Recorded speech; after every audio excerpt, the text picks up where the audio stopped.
Hello everyone, সবাই কেমন আছো বলো।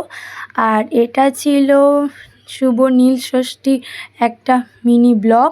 তো এখানে আমি আর মা বেরিয়ে পড়েছি বাবার মাথায় জল ঢালতে। আর এই দেখো এখানে আমরা মন্দিরে এসে গেছি। তো সেদিনকে একটু ফাঁকাই ছিল। তো দেখো মন্দির ফাঁকার মা তো এখানে লাইনে দাঁড়িয়ে ছিল। আর মা এখানে ফার্স্টে বাবার মাথায় ফুল জল দিয়ে দিচ্ছিল। তো আমি তো মায়ের ভিডিওটা ভালো করে দিয়েছি।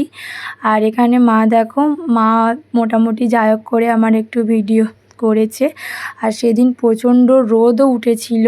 তো এখানে বাবার মাথায় জল ঢেলে প্রণাম করে নিলাম।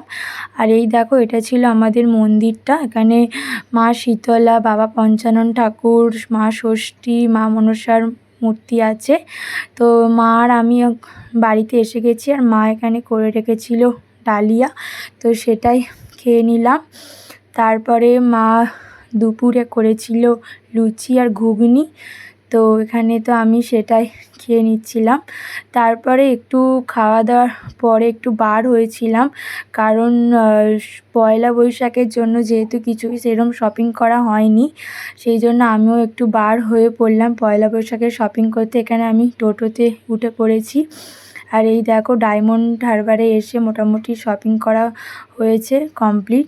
আর দেখো সেদিনকে যেহেতু পয়লা বৈশাখ আর একদিন হাতে বাকি, মানুষের ভিড় দেখো কত ভিড়। আর এখানে তো প্রচুর সেল চলছিল, সব রকম জামা কাপড়, সব বাচ্চাদের থেকে শুরু করে বড়দের জামা গেঞ্জি সমস্ত রকম সেল চলছিল, নাইটি সব কিছু। আর এখানে আমি একটু এম বাজারে এসে গেছি মলেতে।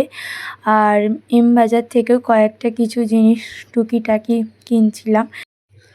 আর এখানে এই টপটা তো খুব ভালো লেগেছিল, সেটাই একটু নেড়ে ছেড়ে দেখছিলাম। আর এখানে আমি কিছুটা ভিডিও ক্লিক করে নিলাম।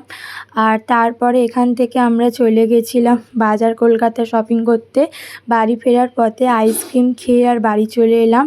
আর বাড়িতে এসে মা করেছিল ডালপুরি আর আলুর দম, বাইরের কিছুই খাওয়া হয়নি সেরম। তো ভিডিওটা ভালো লাগলে লাইক